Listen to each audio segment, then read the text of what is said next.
Hello, welcome back to the channel and to the Citroën ë-C4X.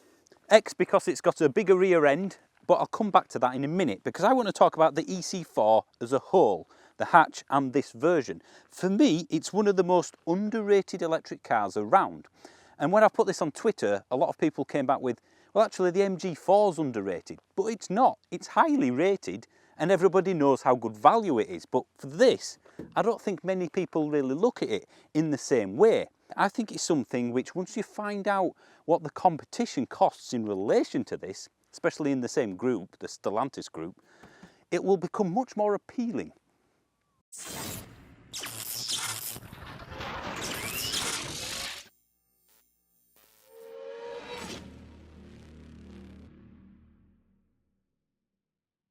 Let me just clarify what I meant by underrated. I'll go through the price. So this starts at £32,000, the hatch and the C4X. The Stellantis clones, which it shares its underpinnings with, the E208, that starts at £31,500, the cheapest list price. So that's comparable and isn't a bad price.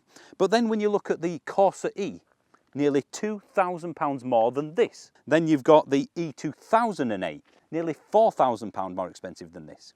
The DS3 Crossback E10s, nearly £5,000 more expensive. And finally, the Mokka E, £7,000 near enough more expensive than the ë-C4 starts at. Now, I think if I had the Mokka E there and the C4 here, a lot of people would probably gravitate towards the Mokka, and we did like it. But £7,000 more? I don't think so. Now, let me show you around the car. It's typical Citroën. You've got this indentation here, or bulge, depending on which way you look at it.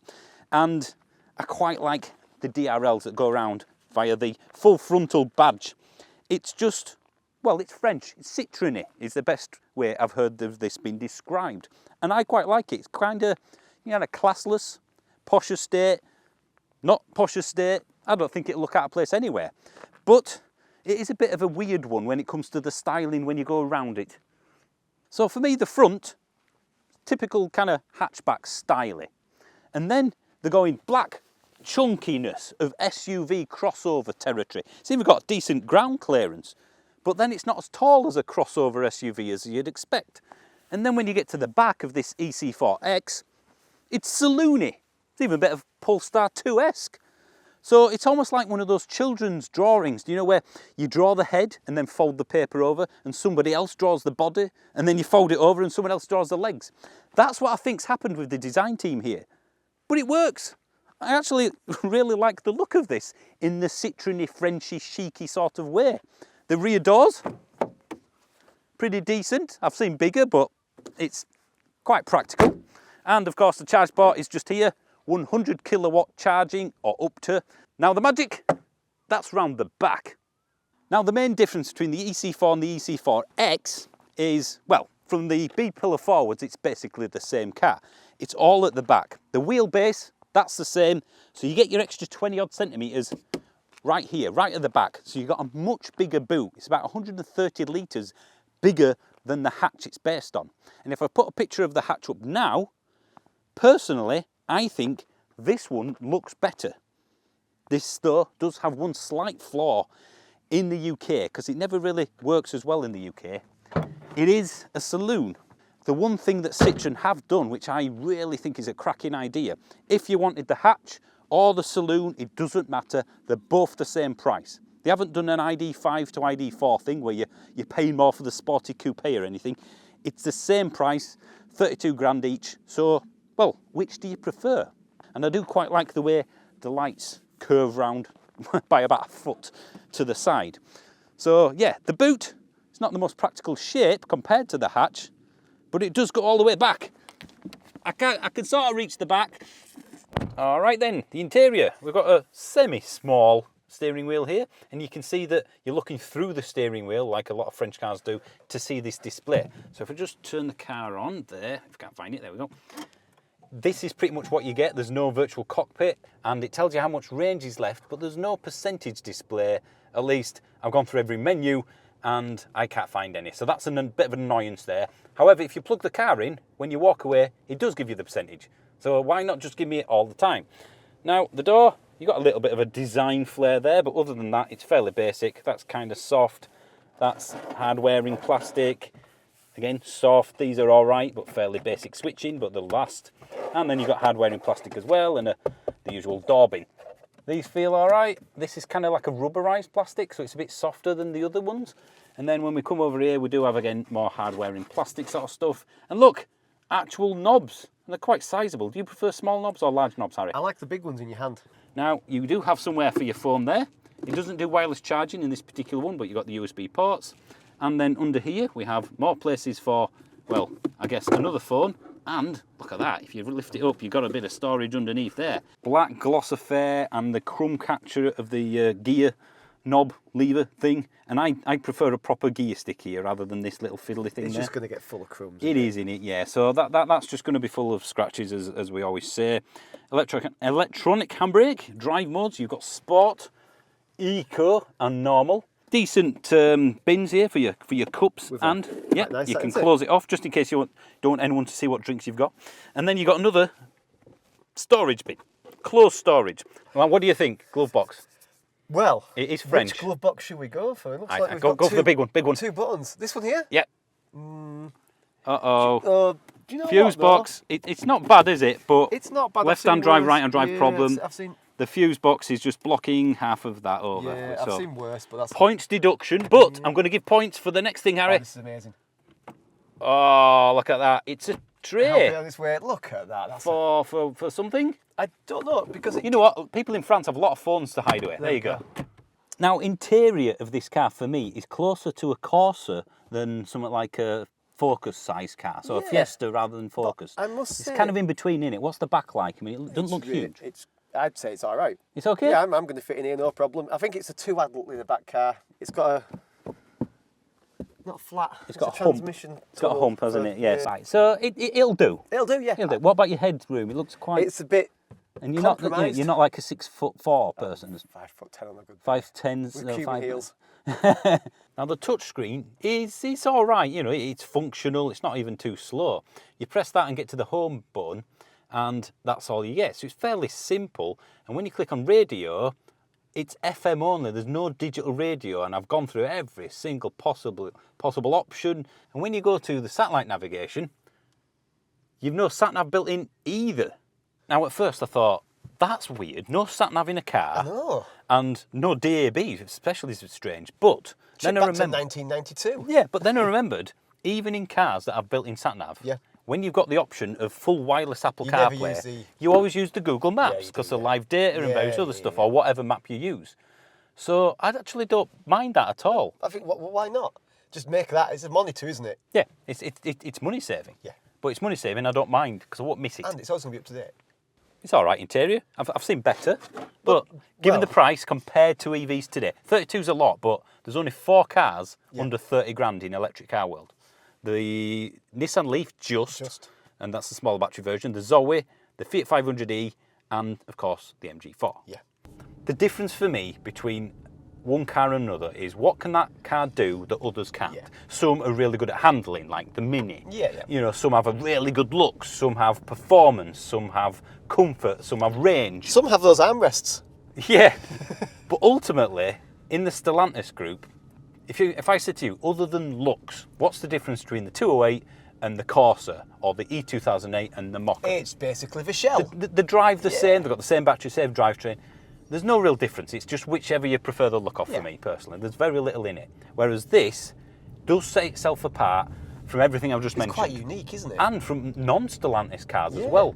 It's the comfiest car, certainly in this price category, by a huge margin. I mean, ridiculously so. I've been in cars twice this price, and the comfort is nothing like this. Citroën have deliberately said, we wanted this to be as comfortable and as quiet as possible. I think the nail on the head there. And when it comes to quiet, it is super. It's eerily quiet, isn't it? So all the other cars, there's always the Peugeots and all the other ones we've mentioned, they go for middle ground. Yeah, they do, yeah. Middle ground handling, middle ground... They're comfortable. Yeah. They're good at handling. Not overly comfortable, but not too hard. It's a middle ground to suit most people. It's a safe bet. Yeah. So Citroën have gone, you know what? Let's do a Citroën thing and make this way more comfortable than it should be. And we'll just and we'll just sacrifice a little bit of handling. Yeah.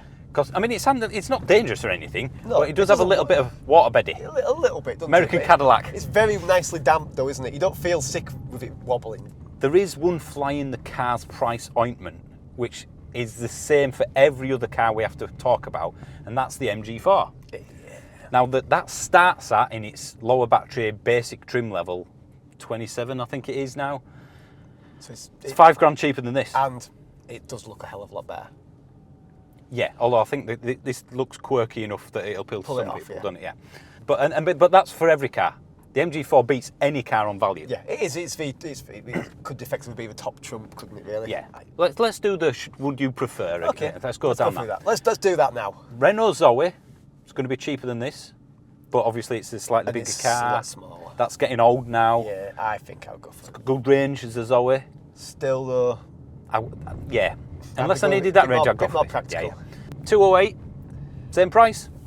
I do like the look of the 208. I prefer the look of that, if I'm honest. Yeah. Do you know what? For me, I could toss a coin of either one. Let's jump out of that discussion and just say drive them both, and whichever you prefer, go for that. Yeah. Yeah. So no advice at all. No advice on then. that. I'll go. The next one is easy. Corsa. I go for this. 100%. Yeah. And that's not a bad car. No, it's a good that's a good car. car. But it's £2 more. It's smaller. It's got the same battery, same drivetrain. I'd go for this. Absolutely. All right, then let's go up a bit to something similar size. E2008. I'd go for this. £4 more expensive Whoa. for that. Have a nice holiday somewhere. Have two. All right, next one up, DS3 Crossback E10s. In fact, I'll answer that for you. This. It is this car. Yeah. And the last one, and one that we both liked. I liked it more than I should have Yeah. But the Vauxhall Mokka E. Again, just based on price, I have to go for this. £7. Yeah, no. There's another one though on the list, which then makes you go, ooh. Oh, what's that? The smaller battery version, which is the same price as this, of the Hyundai Kona. And that's just had a refresh as well. Kona. I think I'd have to get the Kona. Now that's got smaller battery than this, but its efficiency means that the range is probably the same. Given what the Korean cars are like, I've never been in the Korean car and gone, oh, that was no good. Yeah. I think I'd have to go for that. Yeah. There's another EV actually. Is that the same price that this starts at? It's not a Leaf, is it? Well, no, that's also slightly cheaper. All right, then the Leaf. I'd rather stick glass up my hat. No, sorry. I'd I'd rather this one. It's a cracking value car, is the Leaf, but when you look at the list price, It's just £30, I think, of a 40 kilowatt hour version, Yeah. and how old it is now. It's It's not bad. It's bigger. It's a family car. So I do wonder how long they can just keep pushing that same car before. Yeah, it's not. Someone's going to notice. Yeah. The Aura Cat.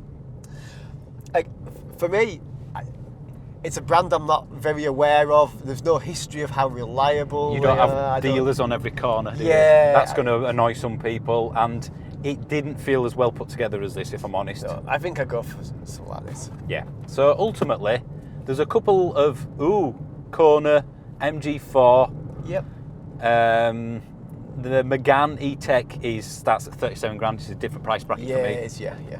So all of a sudden, this is then quite high up on the go and test it run. Yeah, I would. Yeah. I would. Because if you're looking at, I mean, dare I say, can we call it entry level EV?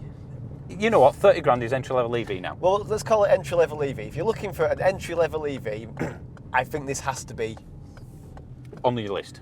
There's one that would put me off buying it, or at least make me think twice anyway. That's probably better.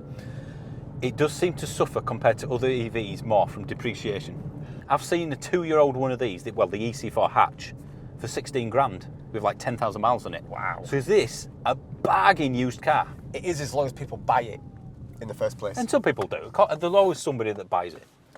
134 brake horsepower. And you know what? It's it enough. Just feels enough, doesn't it? And if you put it in sport, again, I think for 90% of the population, That's fast enough. it's isn't it? more than quick enough. And the one thing that I will say, once I get past this idiot who's not moving over, is that the steering in all the normal modes, so eco and normal, it's the lightest steering I've ever felt. You could blow it round, couldn't you? Put it in sports mode though, it gives you a bit more performance, of course, but it stiffens this up. No. I want that in normal mode. I suppose it's worth mentioning as well, there is literally no feel through the steering wheel, is there? No. But you're not buying But I've got into enough comfortable ride, so I don't care. that. So, yeah, exactly. There is one thing it does suffer from, which isn't unusual in car world, but I think it's quite more pronounced in this. So I'm doing 40 odd mile an hour, We're not moving, but the steering wheel's moving. Bizarre. You've got a B mode, so I would like more regen options. I guess we could say that. It's just B mode or not, that's it.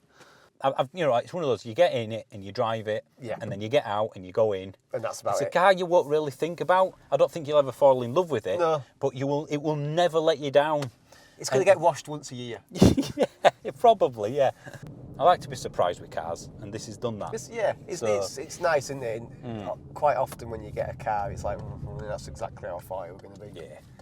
Now, in terms of range, same as all the Stellantis other stuff.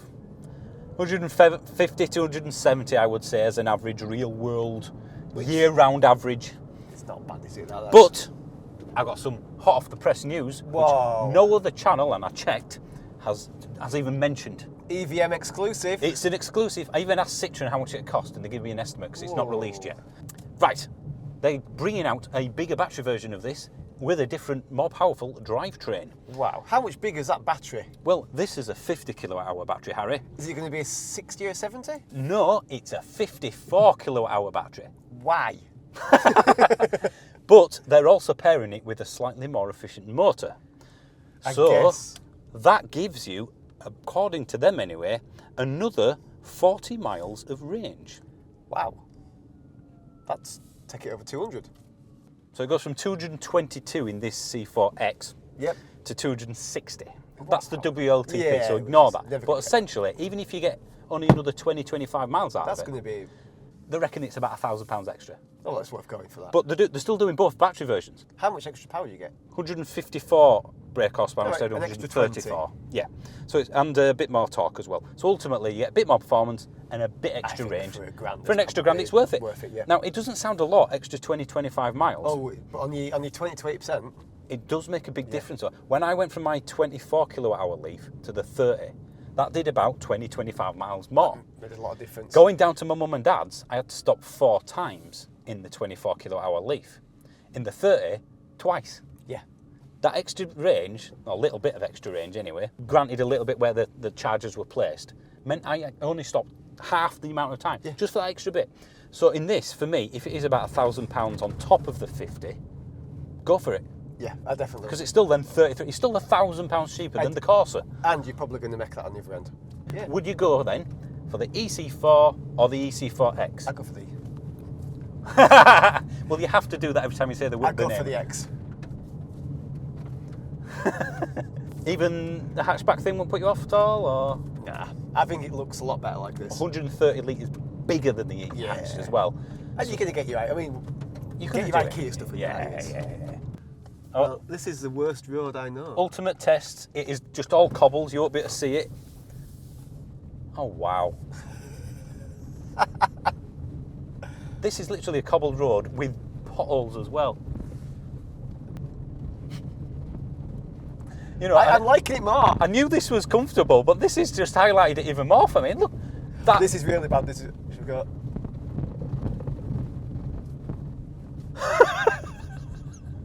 I'm pretty much speechless at this. How have they done that? It's got progressive hydraulic cushions. Well, whatever they are, every car needs them. Right, well, I Two think we're done. thumbs up. Absolutely, yeah. 5 out of You know, 5. it's not without its flaws. There are some cheap bits. The steering is sort of connected to the wheels in some sort of way. I believe it is in some way. Yeah, but I don't care because of the things we've already mentioned that offset that completely. The price is very competitive compared to other EVs, and ultimately, I think a lot of people will warm to this if you drove it. Yeah. But you wouldn't in the dealership, would you? No. It's one of them. I think the more you're doing it, the more miles you do. The more it makes sense. The more the extension going. Oh, this is it's a better package than what else is available. Right. Well, thanks for watching. We have a membership, 99p. Wow. For a month. Inflation busting. Absolutely. And well, thanks for watching, guys. I'm going to have a bit of snooze now while you drive back. Please don't fall asleep. You can't. You're not allowed. So yeah, thanks for watching. Thanks for Citroën. And thanks very much. yeah, give it a test. Bye bye.